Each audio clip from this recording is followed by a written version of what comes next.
Cecily Denby had been a wife for 6 weeks when her mother-in-law handed her a ring of keys across the breakfast things. Cold iron. The keys to the dairy. The one room at Wraxholt Court that had turned 4 women out of the house in 3 years, each of them blamed for milk that soured before it could be churned. Cecily took the ring. She thanked Lady Honoria. And she did not ask why. Then, before the whole table and 2 neighbours come to call, the old woman said it plainly. Every woman ought to have some small occupation, even one brought in from trade. The household already knew the shape of the thing. Let the new wife fail at the dairy, and she would quietly stop coming down to dinner. A dairymaid's place had even been kept open for the day she gave up. Cecily did not weep. She went to her trunk.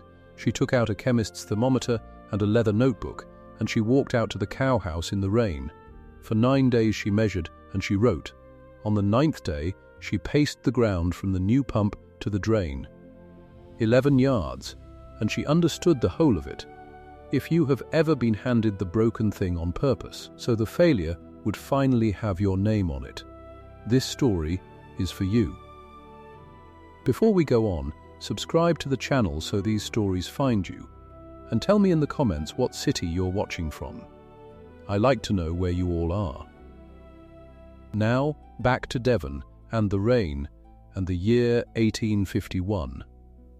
Wraxholt Court sat in a fold of green a mile above Ottermouth, where the river went slack and wide before it met the sea. It was an old house. It had the look of an old house that money had once loved and then forgotten. The stone was good, the roof was not. In the long gallery the damp had crept up 2 of the walls, and nobody spoke of it, because in that house you did not speak of what was failing. You dressed for dinner instead. Cecily had not been raised that way. She had been raised in Bristol, in the sound of her father's works, where the vats steamed and the men called out numbers and everything that mattered got written down. Aldous and Son, soap and chemicals, though there was no son, only her. Her father had put a thermometer in her hand before she was 10. He taught her to read it true. He taught her that heat was not a feeling but a figure, and that a figure did not lie, and that a person who kept honest figures could not in the end be argued out of the truth. The book settles it, Cess, he used to say. Not the loudest voice in the room. The book. She had brought the book of herself to Wraxholt. And she had brought his thermometer, wrapped in flannel at the bottom of her trunk, the way another bride might keep a lock of hair. It was a foolish thing to keep. She knew that. She kept it anyway. The marriage had happened fast. So fast that even Cecily, who was not a suspicious woman, had felt the speed of it like a hand at her back. There had been the introduction in Bath. There had been Edmund, tall and courteous, and somehow already tired, saying the right things in the right order and never quite meeting her eye. There had been the settlement which her father dealt with, and which nobody at Wraxholt would name aloud, though it hung over every room she entered. £8,000. She was not supposed to know the figure. She knew the figure. A manufacturer's daughter learns figures the way a gentleman's daughter learns French. She had married him because she had liked him. That was the plain truth of it, and she was not ashamed of it. There had been a moment in the garden at Bath when Edmund had stopped mid-sentence, looked at a rose as though it had insulted him, and said, "I am not very good at any of this." And she had laughed, and he had looked up, startled, and for 1 second the tiredness had gone out of his face. She had married that second. She was still waiting for it to come back. At Wraxholt, she was capital. She understood this within a week.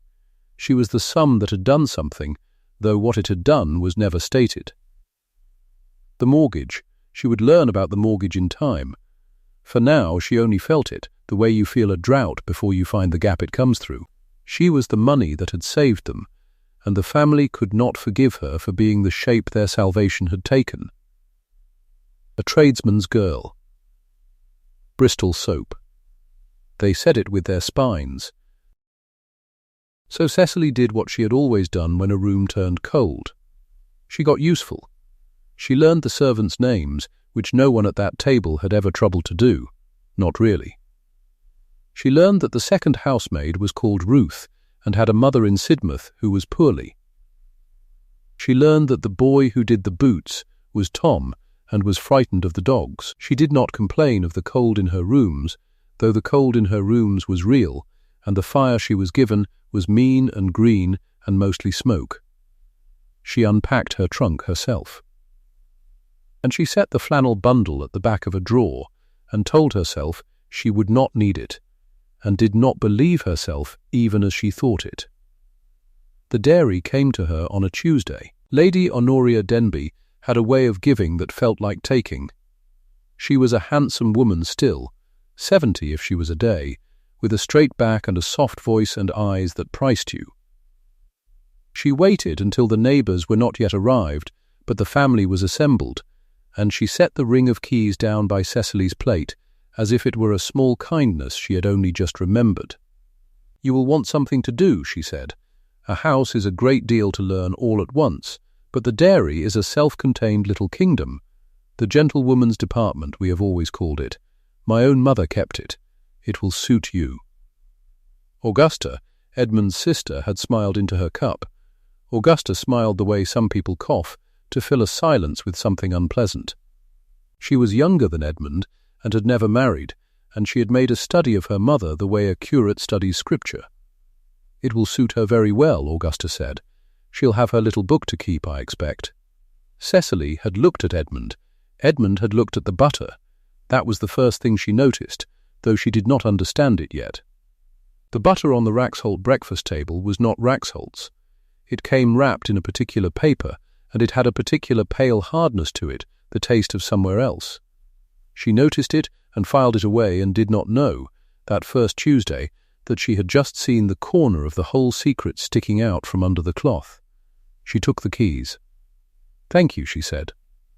"I should be glad of the occupation." "Good," said Lady Honoria, and the word closed like a lid. The dairy at Raxholt was a low building of grey slate a little way from the house, past the kitchen garden, hard against the wall of the cow-house.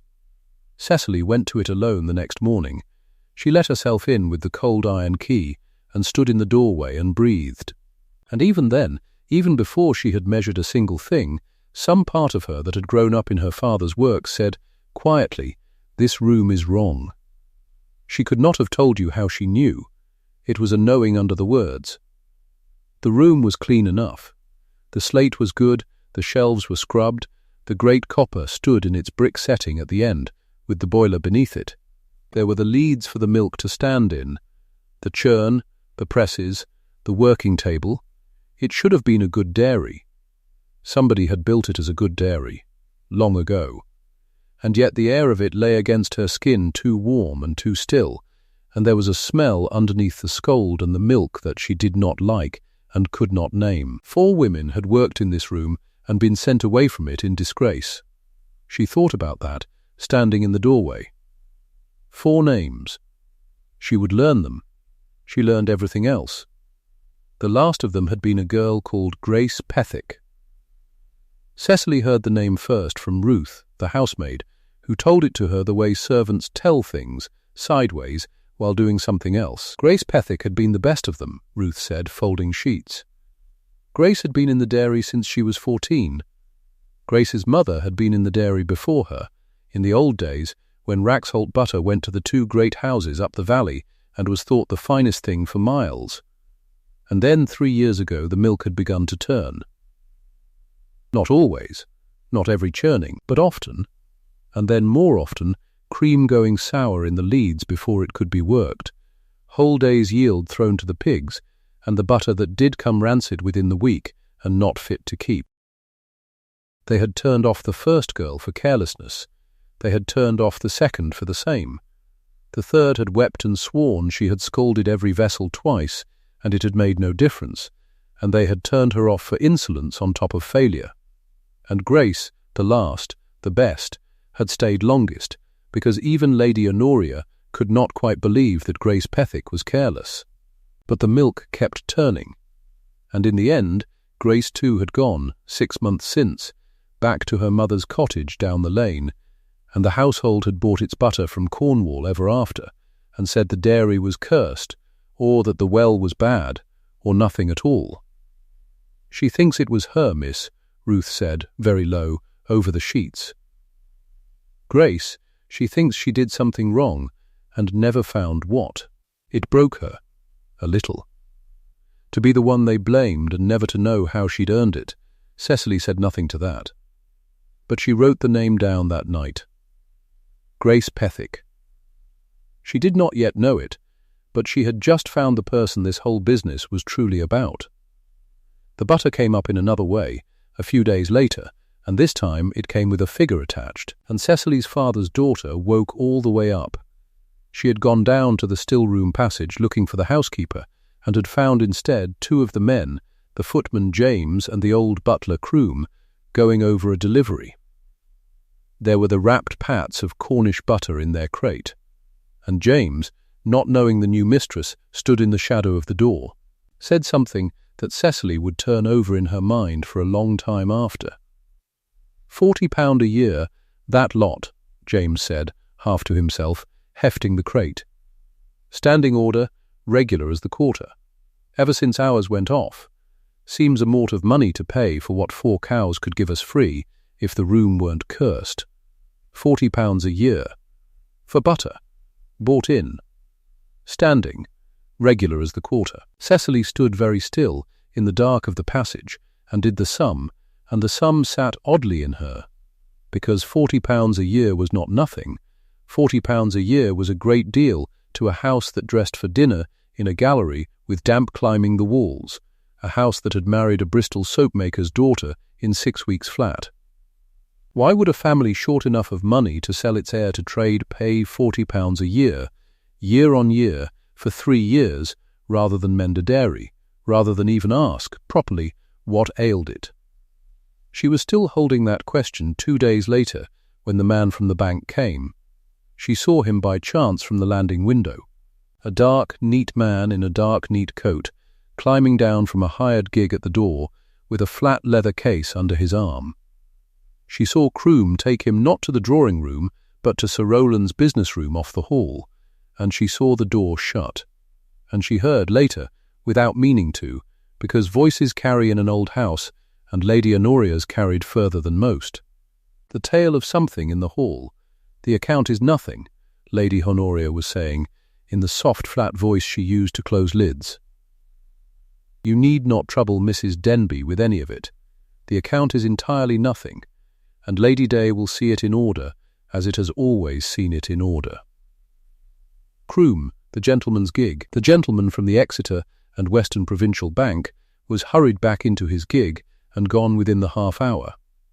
And Lady Honoria came up the stairs past Cecily with her straight back and her price-due eyes, and she said, "A tedious little matter of business. Nothing that concerns you, my dear," and went on by. Nothing that concerns you. Cecily stood on the landing and thought, £40 of butter, a bank at the door, a marriage in 6 weeks, and 4 girls turned out of a room that somebody built well and let go bad. And a mother-in-law telling her that none of it at all, was anything that concerned her. She was beginning to think it concerned her a very great deal. But she had not proved anything, and in her father's house you did not act on a feeling, however strong. You wrote it down, and you tested it, and you let the book settle it. So Cecily held her peace, and kept her figures to herself, and waited, without quite knowing what she waited for. It came at dinner. It came, as these things do, in front of company. There were the 2 neighbours, the Reverend Mr. Coit and his wife, come up from the parish. There was the family entire, even Sir Rowland, wheeled down for once, grey and sunk and silent at the head of the table, wanting only quiet, tasting nothing, saying less.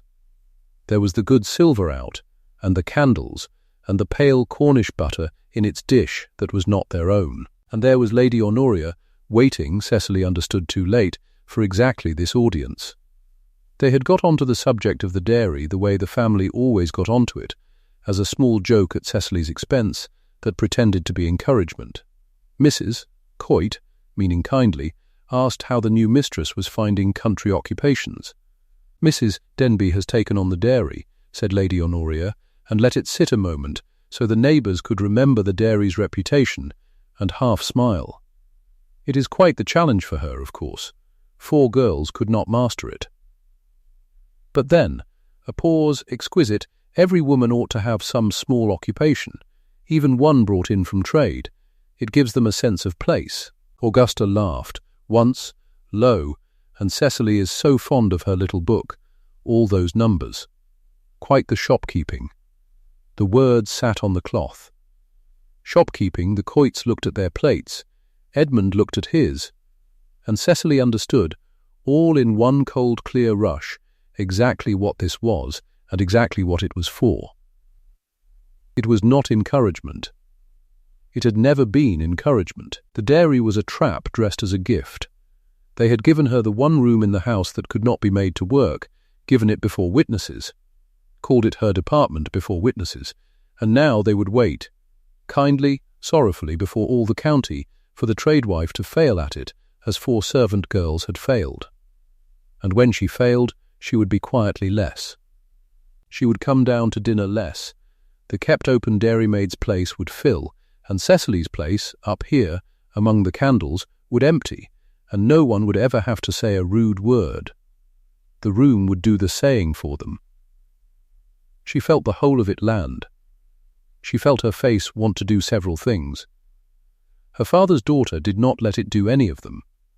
She set down her fork, and into the small waiting silence, without any drama at all, she reached into the little bag at her wrist and drew out the thermometer, her father's thermometer, its glass stem catching the candlelight, and she laid it down on the white cloth at the edge of her place. She did not explain it. She did not say one word. She simply let it lie there, this plain instrument of trade, gleaming among the good silver, and she looked at it, and then she looked, briefly and levelly, at Lady Honoria. Then she rose and begged the company's pardon and said she had a small matter to see to in the dairy, and she walked out of the warm, bright room into the passage, and out of the passage into the yard, into the dark and the rain. Behind her she heard Augusta say something, and heard it break off. She did not turn round. It was raining hard. It rained on her good dinner gown, and she let it. She crossed the wet yard past the kitchen garden with the water running off the slates ahead of her, and she let herself into the cold black dairy with the cold iron key, and she stood in the dark with her heart going hard, and she thought, quite clearly, in her father's voice, right, then, "Cess, the book settles it. Let us open the book." She began the next morning, and she did not stop for 9 days. She did it the way she had been taught, not with feeling, with figures. She would prove nothing by declaring the room was wrong. She would prove it only by measuring what was wrong, and how much, and where, until the wrongness had numbers on it, and the numbers made a shape, and the shape pointed at a cause. So she took the thermometer and the notebook, and she ruled her columns, and she began. She measured the scald water first, because scald was the heart of a dairy, the killing heat that scoured the vessels clean and stopped the milk from turning. She fired the copper as the girls had fired it, with the wood from the stack by the boiler, and she waited, and she read the thermometer in the water, and she wrote the figure down. And the figure was wrong. It was low, far too low. Scald water should come near to boiling. This water rose warm, and then rose no further, and sat there, warm as a bath, blood heat and no more. However long she fed the fire, she thought at first she had made an error, for it seemed impossible. She did it again the next day, the same, and the day after, watching the fire itself now and not only the water, she saw the reason plain. The wood. The wood in the stack was green, unseasoned, sappy stuff cut that very spring that hissed and smoked and steamed and gave up its heat grudgingly and never gave up enough. A copper fired with green wood could not reach a scald. It never had, not for 3 years, since whatever old season store had run out and this green rubbish had begun to be delivered in its place.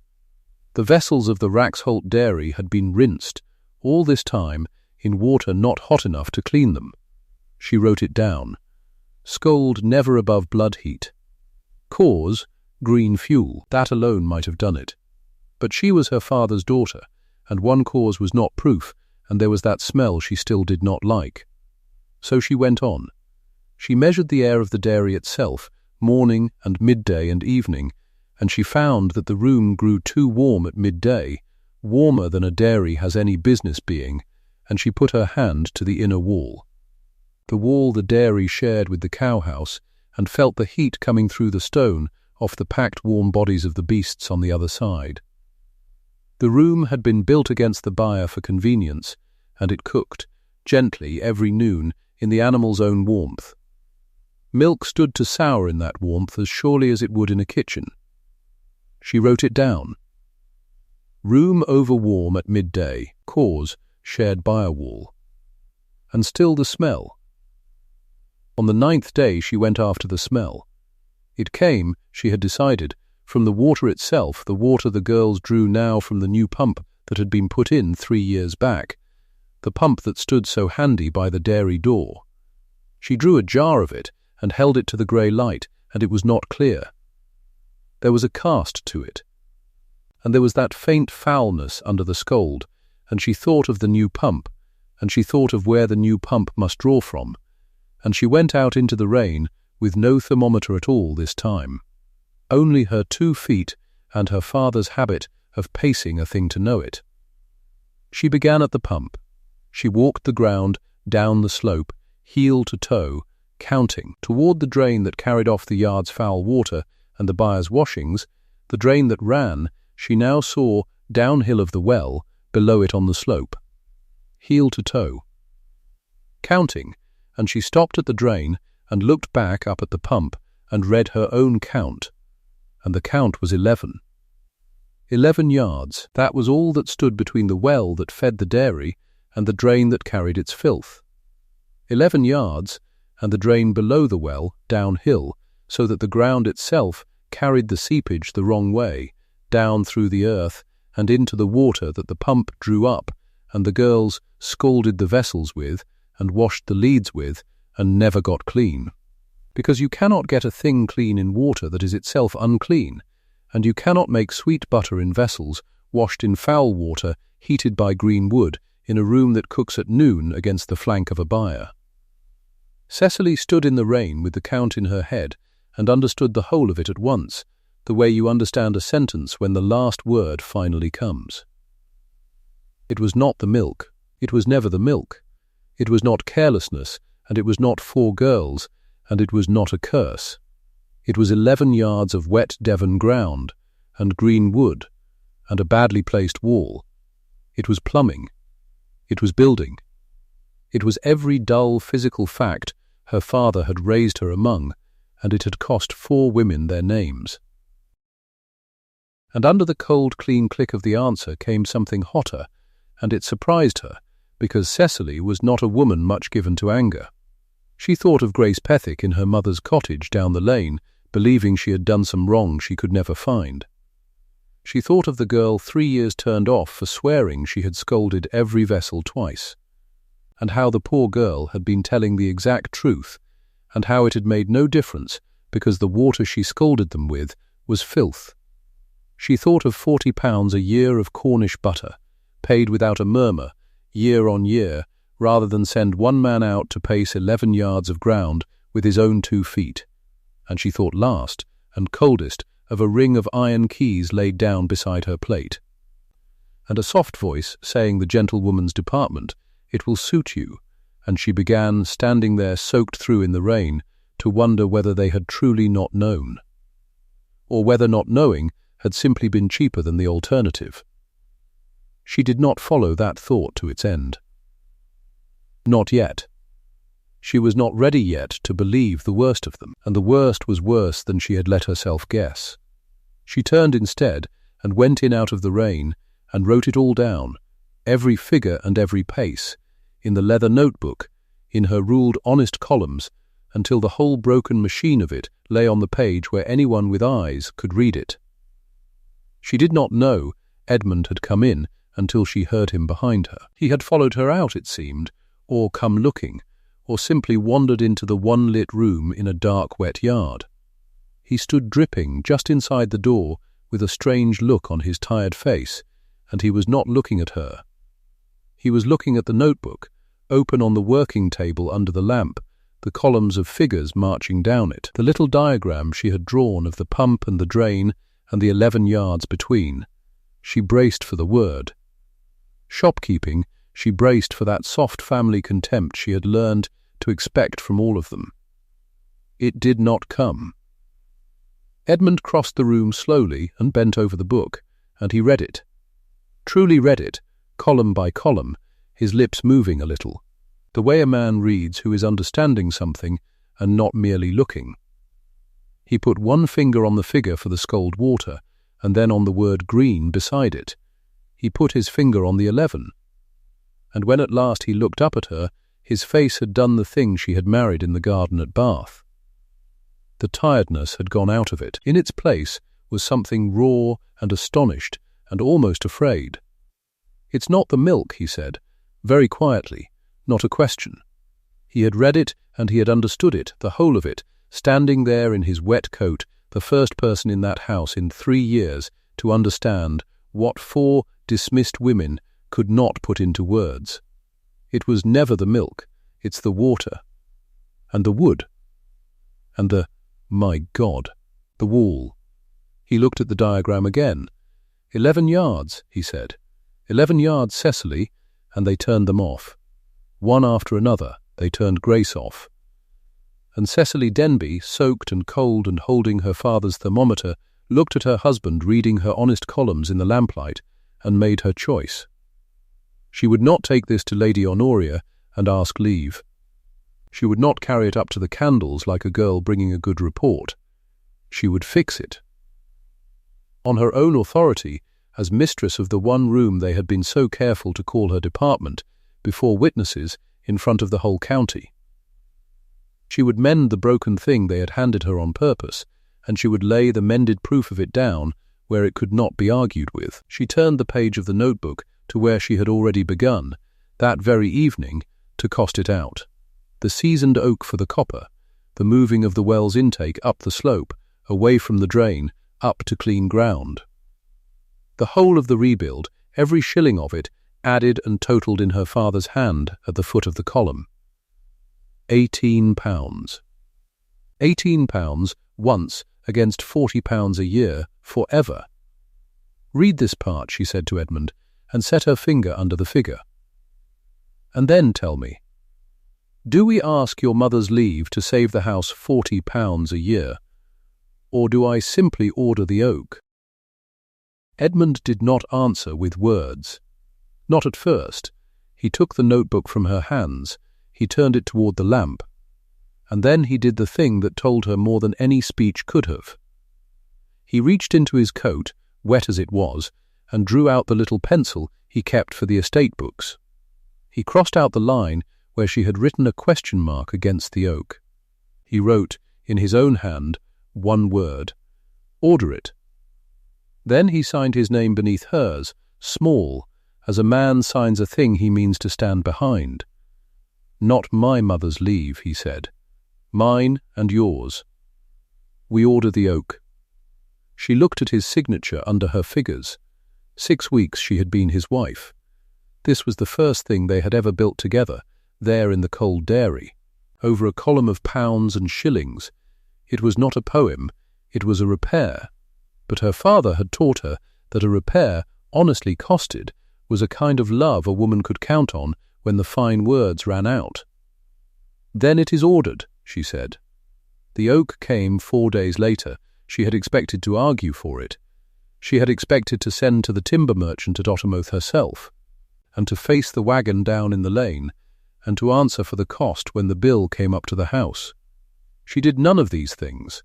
She came out one grey morning and found the seasoned oak already stacked by the boiler, dry and pale and ringing when the boot boy knocked 2 lengths together. Croom, the old butler, said only that Mr. Edmund had seen to it. Edmund himself said nothing at all.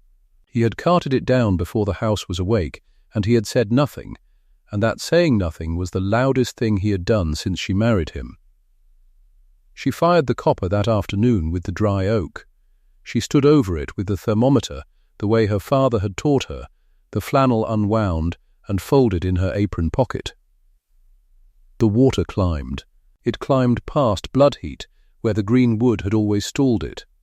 It climbed past that and kept on, and the steam came off it thick and clean, and she watched the mercury go up and up until it stood at true scald. Killing heat. The heat that takes the sourness out of a churn and will not let it back. 3 years that copper had never once reached it. She wrote the figure in the notebook. Then she stood a moment with her hand flat against the warm brick and let herself feel it plainly, the way she never let herself feel things at the dinner table. The intake was harder, and it took men, and men cost money, and money was the thing that would be counted against her upstairs. She had the well's drawer moved. Not the well, the pipe that fed the pump. She had it carried up the slope, away from the yard, away from the foul drain that sat 11 yards downhill and had been poisoning the water since the new pump went in 3 years before. Up onto clean ground.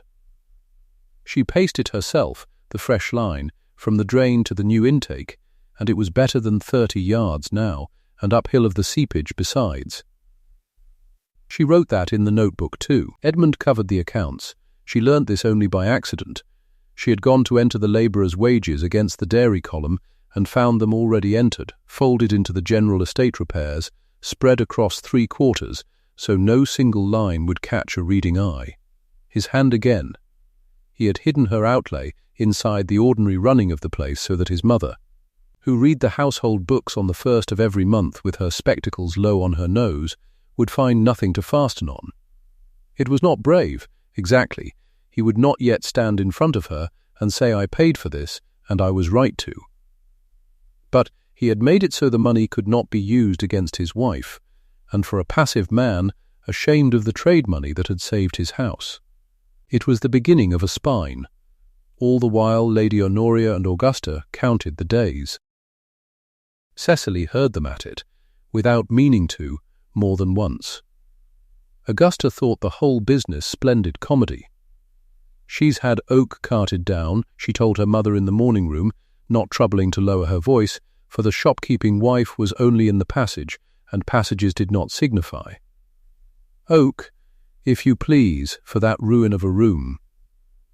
She'll churn nothing but expense. Papa's £40 to Cornwall every year, and now 18 more thrown after it."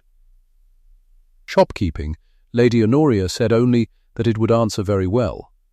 She said it comfortably. She meant that the wife would fail all the louder for having spent, and would the sooner learn her place, which was to be the money that was never mentioned, and the face that stopped appearing at dinner. They were so certain. That was the thing Cecily turned over at night. They were not cruel in a hot way. They were cruel in a settled, comfortable, certain way, and their certainty was built on the belief that a girl from a Bristol works could not possibly be right about a thing the family had already been wrong about for 3 years. She went to Grace Pethick on a Tuesday. Grace was the last of the 4, and the best. Everyone in the servants' hall agreed on that even now, and she was living down the lane at her mother's cottage with 4 cows to milk and her name hanging over her like a stain. Turned off for sour milk. It followed a dairymaid. No great house within 20 miles would take a girl turned off for souring the milk, because the fault was supposed to be in her hands, in her cleanliness, in her care. Grace had come to believe it herself. That was the part that Cecily could not forgive the house for. Not the wages lost. The belief. They had made a careful woman believe her own hands were dirty. Cecily knocked at the low door. Grace opened it, wiping her hands, and went still when she saw who it was, and her face closed the way a face closes when it expects to be blamed for something all over again. "Grace," Cecily said, "I've come to ask you back." The girl did not understand her. Cecily saw she did not. "It was never your hands," Cecily said. "It was never any of the 4 of you." The copper was fired with green wood and never came to scold. The dairy took the heat off the cowhouse wall at midday, and the new pump drew foul water up out of the ground 11 yards from the drain, and no woman living could have kept milk sweet on water like that. You could have scoured that room till your fingers bled. It would have soured just the same. It was the ground under your feet, Grace, not you. She had the notebook. She had brought it on purpose. She opened it on the cottage table between the loaf and the candle, and she turned it to the girl, and Grace Pethick, who could read a little, looked down at 9 days of measured heat and paced yards and honest figures, and something in her face broke, and then, slowly, mended into something else. Cecily watched 3 years lift off a woman's shoulders in the space of a breath. 11 yards, Grace said. She touched the little diagram of the pump and the drain with one finger, the way Edmund had touched it. All that time. It was 11 yards. "Come back," Cecily said. "Your place and your name and your £40 a year, and the record put straight in front of the whole house so there's no whisper left on you. Will you come?" Grace came. The first sweet churning was on a Friday. The butter came in 20 minutes, firm and pale gold, and it broke clean from the buttermilk and washed clean in the cold water, and Grace worked it on the slate with the wooden hands and did not once have to throw a batch to the pigs. She kept looking up at Cecily as though to be told she was allowed to be good at this again. The servants' hall heard of it before the pats were even stamped. A thing had shifted below stairs. The wife from trade, the money that was not mentioned, had walked down a lane and given a ruined girl her name back, and had done it with a book of figures no one else in that house could read. That should have been the finish. It was not the finish.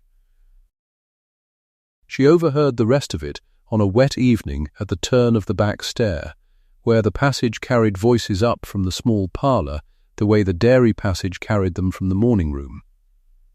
She had learned by now that Raxholt was a house that leaked its secrets through its own walls to anyone standing quiet in a cold place. She stood quiet in the cold place. She had not meant to. She had come for the still room keys. She stayed for the truth. It has answered rather too well, Lady Honoria was saying. That is the difficulty now. I don't see the difficulty in butter that sells, said Augusta. The difficulty, child, is that the room was never meant to sell. The room was meant to fail. I gave her the dairy because it had beaten 4 girls, and it would beat her. And when it beat her, she would stop coming down to dinner of her own accord, and settle into being what she is, which is the settlement your brother married. That was the whole of it.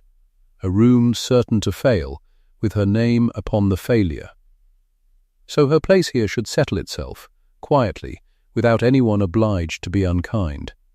Cecily stood in the dark with the keys biting into her hand. But it hasn't failed, Augusta said slowly. No, it turns a profit now, and Bickley Park has asked after it, and Halscombe, which alters everything. A profitable dairy is not a gentlewoman's little occupation, it is a concern, and a concern belongs to the family, not to a wife brought in from Bristol soap. A small, comfortable pause. We shall reclassify it, quite simply. The dairy is a family concern from Lady Day, and the accounts come up to me, and she may keep her thermometer as a curiosity. She has done the drudgery, she need not keep the room. And then the last of it, the thing under the thing, dropped almost carelessly, the way the footman had dropped the Cornish butter bill weeks before, and the solicitor had been hurried away from the door. Besides, said Lady Honoria, the 8,000 cleared the bank. The Exeter and Western Provincial is paid off, the mortgage is dead, and Lady Day this year we owe them nothing for the first time in 11 years.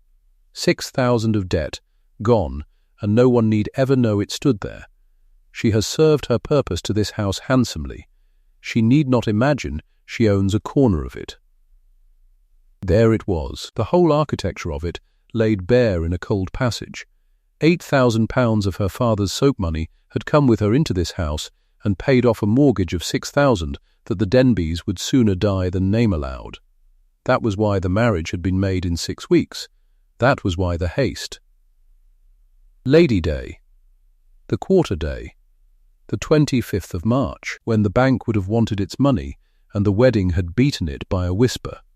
She had not been married, she had been spent. And now that she had made the one broken room turn gold, they meant to take even that back and leave her the thermometer as a toy. Cecily went up to her room. She did not weep any more than she had wept at the dinner table with the neighbours, watching for tears.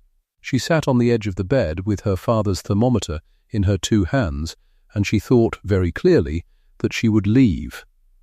Not run. Leave, upright, with her own dignity carried out through the front door in daylight. Let them have their house that ate the women who served it. She would go back to Bristol, to a father who had taught her that a figure honestly got was worth more than a fine name dishonestly kept, and she would not spend one more year being the money that was never mentioned. That was the low point. She would not pretend to herself later that it had not been. But in the morning she did not pack. In the morning she did a colder and better thing than leaving. She thought like her father, and her father had never in his life answered an injustice with tears when he could answer it with an instrument, a figure, and a signed paper.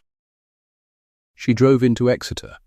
She saw Mr. Soden, the market factor who took the great house's orders, an honest, heavy man who had told her plainly that Wraxholt butter now stood as good as any in the county and better than the Cornish it had shamed. She saw Wraxholt's own solicitor, a dry, careful man who did what he was paid to do and asked no questions of a lady with a notebook full of figures. And between the three of them she drew up a written arrangement, not a plea, not a request for her mother-in-law's leave. A document. The management of the Wraxholt dairy and the whole of its accounts and the profits of it placed under her sole hand, ring-fenced, hers to run and hers to answer for, in law, in ink, before witnesses. The very reclassification Lady Honoria meant to spring at Lady Day turned inside out and made to serve the woman it was meant to rob. It wanted one thing. It wanted a witness of the family. It wanted Edmund. She laid it before him that night in the dairy, where they had begun. The lamp, the slate, the smell of clean butter now instead of sour milk. She told him all of it. The passage, his mother's voice, the room given to Fail with her name on it, the 8,000 and the 6,000, and the dead mortgage and the Lady Day that the wedding had beaten. She watched his face, and she saw him understand that his marriage had been a transaction his mother arranged and never told him the whole of, and she saw it cost him something to hear. "Sign it," she said. "Or don't, but know what you're signing. Not a wife's little occupation. My name on the one thing in this house I made good. If you sign, you stand against your mother, in the open, where the whole house can see. I won't ask it twice, Edmund. I'm past asking twice for anything in this life." He took the pencil. Then he put it down and took the pen from the shelf instead, because a pencil was for figures you might rub out, and this was not that. He signed as witness, and under his name, unasked, he wrote a line to the solicitor confirming that the arrangement had his full consent as heir. Then he looked up at her. "They married you to save us," he said. "I let them, and I was ashamed of it, and I was a coward. I'll not be one at my own table. Cecily," he said her name. It was the first time he had said it before anyone but the empty dairy, and there would be a table full of people soon enough to hear him say it again. "Cecily, whatever comes at Lady Day, it comes at both of us." The servants' hall knew before the family did. That was always the way at Wraxholt. On the day the arrangement was signed, Grace Pethick sat again at the Dairymaids' end of the long table below stairs, her cap on straight, her place plain to every eye. A little kitchen maid, too young to have known the 3 bad years, asked her outright what had ever been wrong with the milk that 4 grown women couldn't fix it. Grace did not drop her eyes. She had done with dropping her eyes. 11 yards, she said, so the whole table heard her. The well sat 11 yards from the drain, and the wood was green, and the wall took the heat, and not one of it was ever any of us. 11 yards. Remember it. If they ever tell you a thing failed because of your hands, you go and pace the ground first. And the servants of Wraxholt Court understood, all at once and all together, that 4 good women had been turned off and starved of their names for 3 years, sooner than let the family admit a fault in a pump and a drain they had paid to have dug wrong. Then came Lady Day, and the market, and Mr. Soden's letter read aloud. Cecily was at the Exeter market herself, when the orders were confirmed, standing among the crates in the still cold of the morning, while Soden ran his thumb down his book. Bickley Park, he read out. Halscombe House. The 2 great houses that had bought their butter from Cornwall these 3 years, because Wraxholt's own would not keep, now both taken by Wraxholt's own, at Wraxholt's price, and asking could there be more by midsummer. He drew a line through the standing order in his book, the £40 Cornish order that had gone up to the court since the failure began. Struck it out with one wet stroke of the pen. £40 a year, for ever, gone, and in its place a dairy that cleared more in a quarter than the whole rebuild had cost once.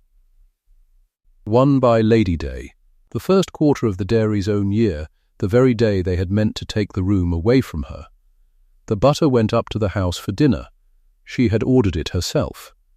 Wraxholt's own butter, pale gold, firm, stamped with the estate's own mark in the mould, set in a dish and carried up to the dining table and placed, she had told Croom exactly where, placed at the head, near Lady Honoria's own hand, in the very spot at the board where, all those weeks ago before the neighbours, the Dairymaids' failure had been meant to leave an empty, reproachful gap.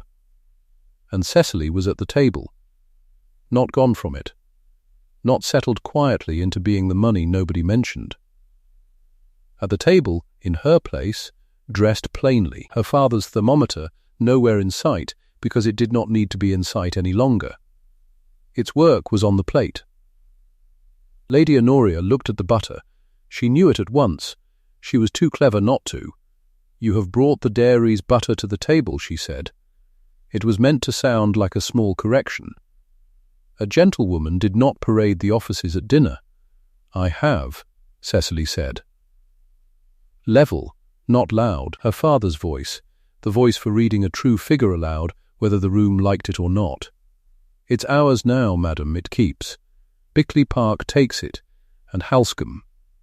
The Cornish order was struck out this morning at Exeter, £40 a year we shall never pay again. And the room that made it is mine, under a written arrangement, signed, in law." She let that sit one moment. "You gave me the room you were certain would fail, madam. You gave it to me on purpose, so the failure would finally carry my name. I know that now. I heard it from your own mouth. The dairy was never a courtesy. It was a grave you dug me, 11 yards from a drain, and you meant me to lie down in it quietly and stop troubling your table. A breath. Read the arrangement. The name upon it is mine, and so is the butter on your plate. The room did not move. Lady Honoria Denby, matriarch of Wraxholt, approximately 70 years upon this earth, and never once in the wrong before an inferior, said nothing at all. That was her answer, and it was a defeat, because Lady Honoria's whole power had always been in speaking last and speaking coldly, and now there was nothing cold left to say that the butter on the dish did not answer. She looked at the pale gold pat with the estate's own mark pressed into it. She did not touch it. She would not give it that.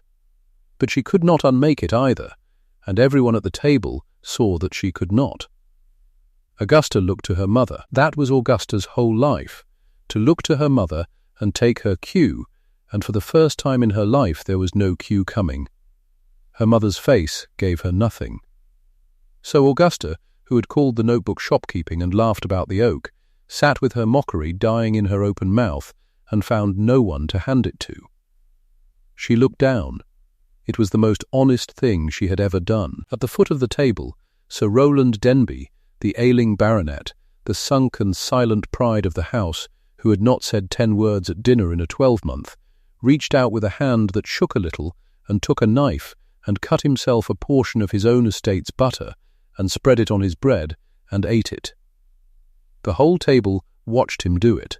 He chewed and swallowed and looked at the pat a moment, and then he said the only thing he said that night, in a dry old voice, to no one and to everyone. "It keeps," he said. 2 words, from the head of the house. And they landed on the table heavier than all of Lady Honoria's silence, because they were a verdict, and they were in Cecily's favour, and there was no appeal above them in that house. Edmund stood. He did not need to stand to be heard, but he stood, and he put his hand on the back of his wife's chair, openly, before his mother and his sister and his father and old Croom at the sideboard. "My wife rebuilt the dairy," he said. "My wife restored the women we wrongly turned off. My wife saved this house £40 a year and won it 2 great customers, and the arrangement she has drawn is a good one, and I have signed it, and I will sign it again tomorrow if any man asks me to. She sits at this table. She sits at it always." He looked down at her. "Cecily," he said, for the second time and the first time that mattered, before them all. That was the reckoning. It was not loud. The best ones never are. A year on, the dairy at Raxholt was the coolest, cleanest room on the estate. Cecily had it floored in slate that stayed cold through the worst of the summer. And the shared byre wall was doubled now against the midday heat, and the copper on its seasoned oak came to true scold every firing, without fail. Grace Pethick ran it. Grace had a girl under her, a quick 14-year-old from the village, and Cecily heard her one morning teaching the child the things she had learned in a cold cottage from a woman with a book. "You don't trust your hands," Grace was saying. "Hands lie. You trust the glass. Read the glass and pace the ground and keep your figures, and no one will ever turn you off for another man's bad drain again." For on the shelf above the slate stood the thermometer. Not as a keepsake now, not as the odd little instrument a Bristol girl had once carried in her trunk, wrapped in flannel like a keepsake of a father far away. It stood there as the rule of the house, the standing law of the Raxholt dairy, that the water be read to scold before a churning, every time, no exceptions, mistress's orders. What had come into that house as a curiosity from trade now governed it, and there was a second thermometer besides, a new one, that Cecily had bought in Exeter and given to Grace to keep as her own, so that the knowing of it should never again live in only one pair of hands and be lost when those hands were turned off. Grace kept it in her apron. She had shown Cecily once that she carried it always, and neither of them had said anything, because some things between women who have paced the same hard ground do not need saying. Cecily and Edmund did not become a story of great romantic speeches. That was not the shape of them. But there was one evening, late, when the last churning of the day was done, and the dairy stood clean and cold and sweet in the dusk, and he came and found her there the way he had found her that first wet night over the notebook. He did not read her figures this time. He only stood beside her a while. And then he said the whole of what he had to say in 5 words. Quiet. Meaning them. Stay at the table. Always. She stayed. Here is the plain truth of it, and it is worth the pacing out. 2 houses can be handed the very same broken thing. In the one house, when the milk turns and the money bleeds, they look for a girl to blame, and they turn her off, and they turn off the next after her, and they will pay £40 a year to Cornwall for ever sooner than kneel down in the yard and pace the ground and admit the fault was theirs. 4 women in that house lose their names for a pump dug 11 yards from a drain. And in the other house, someone kneels down. Someone carries out a thermometer in the rain. Someone reads the glass and keeps honest figures and dares to lay the mended proof on the table where it cannot be argued with. The whole difference between those 2 houses, between 3 years of blame and a dairy that keeps, was one woman willing to measure instead of accuse. If you have ever been handed the broken thing on purpose, so the failure would finally carry your name, pace the ground, read the glass, keep your figures, and then lay them down, quietly, where they cannot be argued with. If a story like this is one you'd tell your own daughter, tell me the name of your town in the comments. I read every one.